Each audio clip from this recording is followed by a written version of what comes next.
Good morning everyone. Gawa natin ng video or post itong about sa mga stocks ni Dau or mas kilala natin sa tawag na Dennis A. Uy. So sa mga trader kilala na nila yan. Nadikit ang pangalan niya sa mga stocks na ISM, PXP, CLC, PHR, APX, PNX, at marami pang iba. So maraming stocks yan na nakadikit yung pangalan ni Dennis Uy. Okay? Pero masigit siyang kilala or mas matunog siya sa mga stocks na to. Na kapag sinabi mong ISM, alam kagad ng mga trader, uy, si Dennis Uy yan, third telco yan. Pero anong nangyayari? Bakit na unang pasok ang pangalan niya at matunog sa social media at mga leading news, nagsisili para ng mga stocks niya? Ang lakas lumipad at halos araw-araw yon. At kung nakasakay ka with significant amount of money, kakayahan mo talaga, magkakapera ka sa mga play or mas kilala ng iba sa tawag na hype. So, ipapaliwanag ko na lang po by video para malaman natin yung kwento ng mga leading stocks ni Dau, ni Dennis Uy. So, alam naman natin na malapit siya sa present administration kay President Duterte, but alisin natin yung mga political views or whatever hype. Tingnan lang natin sa pure price action. Kapag sinabi natin pure price action, ang gagamitin nating tools, this is a tool, is chart.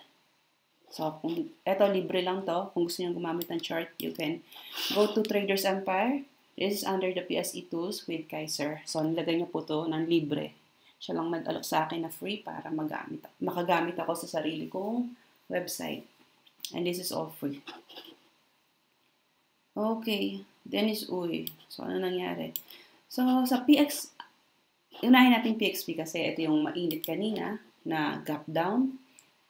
Minus 20% down. By 920, I think.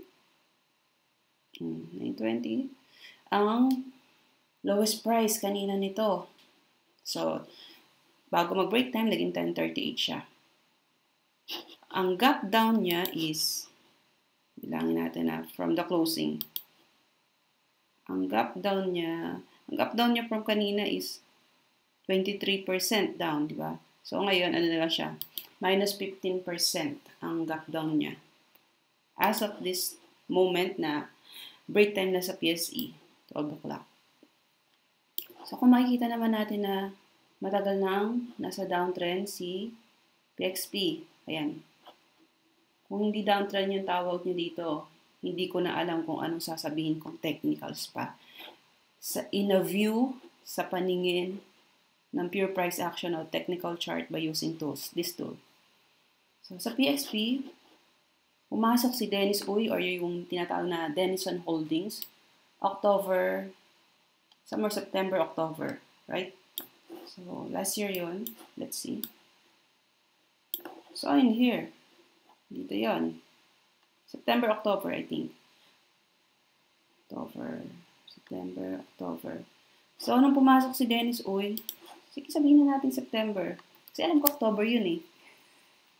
O sabihin natin sa kalagitnaan. Dito. Nung pumasok si Dennis Uy, nagbigay siya ng at least 30% gain with his name alone. Using the catalyst of his name alone. 30% ang itinaas ng stock. And after that, bumaba. Okay? That is with Dennis Uy. Maaari na, before that October period is nilalakad-lakad na nila yon, nakaipon na sila sa baba. Here, nang bumababa. And then, hindi natin alam kung may mga traders sila. Basta sinasabi ko lang kung ilan yung percentage na binigay niya sa atin that time. Okay? So, 30%. But the thing is, nung wala pa si Dennis Uy dito sa stocks na to. Okay? So, nung wala pa siya, dati, tatandaan ko to, nag-post ako sa Traders Empire, nasa below 3 pesos pa siya. So, nakakatandaan nun. Wala pa si Dennis Uy dito, tumaas na ang stocks na to. Under MVP, which is the president of this company, right? Kung titingnan natin kung hindi ako nagkakamali sa PSE Edge, makikita nyo nandun yung pangalan ni MVP. So, the thing is, yung mga tao, yung mga trader, ng isang araw, kanina, ang puro pangalan na nasa utak nila is Dennis Uy. Okay? So, hindi si Dennis Uy ang leading character dito, ang pinakabida rito. Wala pa siya, tumaas na tong stocks na to. Bakit? Dahil dun sa China issue, kung, di ba? Kung maka-partner sila, kung matuloy yung mga project. So, sa ngayon, hindi natin alam kung ano yun. Hindi natin alam kung malabo, kung tuloy na ba, kung may problema pa rin ba sa China or whatever. Kasi sumasakay lang tayo sa price action. Hindi natin alam yung 100% news unless meron kang backdoor news or insider, hindi natin malaman. Minsan, insider, hindi mo rin pagkatiwalaan. You don't trust anybody here. Trust only the price action. So, in here, nagbabasa lang tayo kung ano yung nangyayari. So, dito sa MVP, pumasok pa lang dito. Pero ang stock, tumaas na hanggang 20 yan, tumaas yan, nang wala si Dennis Uy. Hindi niya kinailangan si Dennis Uy. So, that today, nasabi na nagbitiw nga daw siya ng stock or umalis ata, pakibasa na lang po sa PSE Edge. Basta ang alam ko lang talaga rito is yung pangalan ni Dennis Uy, merong hindi magandang news na lumabas ng Friday after pag-close ng market. So, nagpanik na lahat, nagbitawan na lahat, maraming nagbumitaw, maraming nagulat, maraming natakot. Personally, wala akong stocks na to. Wala ako nito. Ang sinasabi ko lang sa inyo is, ang isip nyo is puro Dennis Uy. Nandito pa lang si Dennis Uy pumasok, September, October 2018. Wala pa si Dennis Uy, tumaas na itong stocks na to sa 20. So, gets nyo ba yung sinasabi ko po? Okay? So, maapektuhan talaga yung stocks, lalo na marami nagpanic. Given yun. Pero by that, kailangan alam din natin na it's not Dennis Uy alone. Okay? Hindi lang po siya ito. Hindi ang PXP, hindi binubuo niya. Hindi niya lang binubuo alone. Kung bibili kayo, gawin niyo ng trading plan, sundin niyo. Kung hindi kayo bibili, okay lang, walang problema. Walang problema. Sige, yun lang ang pino-point out ko dito. So next, Hertel po, ISM, marami yan. Maraming naiipit dito. Nung this time, nung tumaas dito yan, sobrang choppy. Minsan naman, onti lang yung trades. Alam ko yan kasi nandito ako dati. Tapos still, nagkaroon na ng pangalan na si Dennis Uyas, ISM, ganun-ganun. Ayun na, tumaas. Tapos dito, ipapakita ko sa inyo ito yan. Kompleto ako dito kasi nabantayan ko siya that time. Kaya alam ko rin, may bad news daw for Miss Latel, shaking. Na-post ko to dati sa FB wall ko. Okay, pati yung mga entry-exit ko. So, this time, nung sa Miss Latel, pinapanood pa natin yung FB live nun dati sa NTC, di ba? So, the thing is, with Miss Latel, also, ano na naman nangyari? After that, ayan na. Nagtuloy-tuloy na naman ang bagsak. Dennis Uy din to, di ba? So, wag niyong idikit lang yung basta pangalan. Okay, alam nyo yung issue, alam nyo yung sino yung mga lead character, mga bida, mga extra. Alam nyo.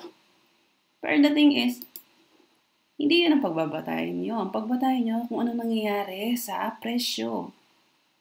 Kung bumibili ba tao, kung nagsesell ba yung mga tao. Diba?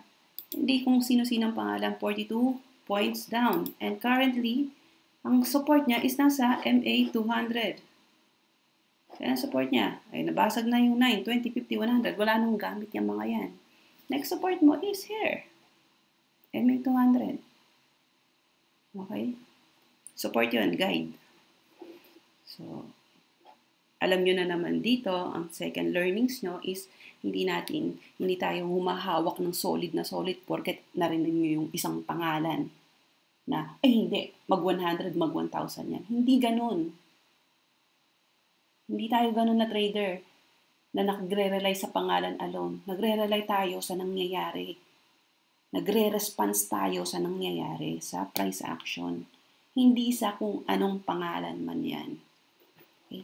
That's why meron tayong tools na chart. Nakakatulong siya sa atin.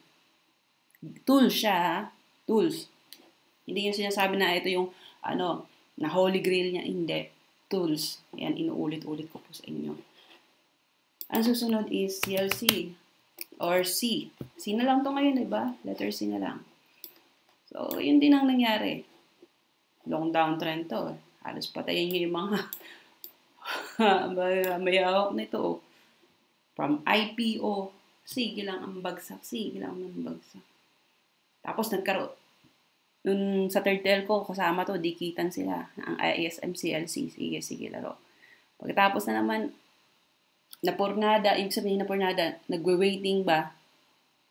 Wala pang malinaw, wala pang klaro na sige, itutuloy na natin to. Wala pang ganon. So, ayan na, bumagsak na naman. Bumagsak. So, pre-fall na naman siya. Anong support nito? Wala tayong magagawa dyan kundi maglagay ng fibs. 5 piso. Pag nabasag yun, wala na naman. So, susunod ISM, PHR, isa pa rin to. Malupit din to. Meron akong laro nito nasa YouTube. Nung nagkaroon siya ng, hindi pala nabago rito. H2O to dati. Nung nagkaroon siya ng, that time, what's that kasi? Nung time na, ito yan, dito. Nag-sell kagad ako dyan. PHR, may news siya. Tapos, ang nangyari sa pagbalik niya, di ba, na-suspend siya. Suspension muna. Parang ina-absorb muna yung news about kung ano ba talaga para ilagay sa PSE disclosure. Then, pagbalik niya, nandun sa YouTube video kayo, search nila yung Gillian Rocher. Tapos, nakalagay doon, ano mangyayari after suspension. Ang ginawa ko, binenta ko automatic. That is 35K. 20,000 or 35K profit sa 2 port yun, 2 port yun, binenta ko na siya agad. Kasi mostly, kung titignan nyo sa Traders Empire book, nilagay ko na doon na most cases, 80% yan na kapag suspension, ang utak talaga ng mga trader. Benta lang muna natin. Pwede mong scalping, pero kung nakahawak ka low, tapos tumaas siya ng napakataas, ano pa bang iisipin mo? Ano pa bang utak ang gagamitin mo kung nakikita mo ng profit na ang laki-laki? Diba? Sentido ko muna, common sense mo lang yun na iba't iba natin benta. Laki ng gain eh. Mostly kasi, kung talaga nag-aaral kayo at masipag kayo at ito yung heart nyo, ito yung passion nyo, makikita nyo sa story ng stocks, sa history, na ganyan talaga yung nangyayari. Okay, mostly, hindi natin sinasabi 100%, pero kung tumaas yung stocks mo, tayo na, labas na tayo. Exit na. Let's go, di ba? Okay, so yun sinasabi ko. PHR. O, ito na naman tayo. Ang tagal-tagal na naman, gap down pa. So, wala pa tayong signal ng buying. Mahina eh. Nagagawin natin dito, maghintay tayo ng taon dito, hindi natin alam kung hanggang kailan. We don't know the when. Okay? So, maaring si Dennis, ako to kumita ako sa kanya eh. Sa pangalan niya, naidikit sa mga stock, kumita ako eh. At iba pang trader, kumita sila. Hindi dahil sa Dennis Uy alone. Maganda yon na nagkakaroon tayo ng catalyst. Pero titignan niyo pa rin, number 1, kung anong ginagawa ng price action. Sa totoo lang, ngayon, ang dami pa rin ipit sa, diba, sa ISM. Kasi minsan, in denial tayo eh. Nagiging denial tayo na, eto na yung nangyayari sa chart, eto na nangyayari sa price action. Pero yung utak mo, hindi, si ano yan eh. Hindi tayo ganoon. Dapat magising na tayo na hindi ganun ang laruan sa market. Kasi kapag ganun ka, kakainin ka na buong-buo ng ibang trader. Dadali ka talaga dyan. Di ka walang awa yan. Dito, it's either, diba? Eat or be eaten. Dito, ganyan stock market. Ano ang sige nga, ano ang golden rule sa trading, sa stock trading? Alam nyo ba? So, hindi ko sasabihin yun. Next time ko sasabihin sa inyo. Merong golden rule na tinatawag sa stock trading. Okay? So, pwede nyo, kung makaisip kayo, maka-come up kayo. Hindi ko yan nabasa sa iba. Nakita ko lang sa utak ko habang pag nagte-trade ako, kung ano ba to. Kung sa Bible, merong golden rule. Sa stock trading, meron din sigurong golden rule. So, that's it. That is the U.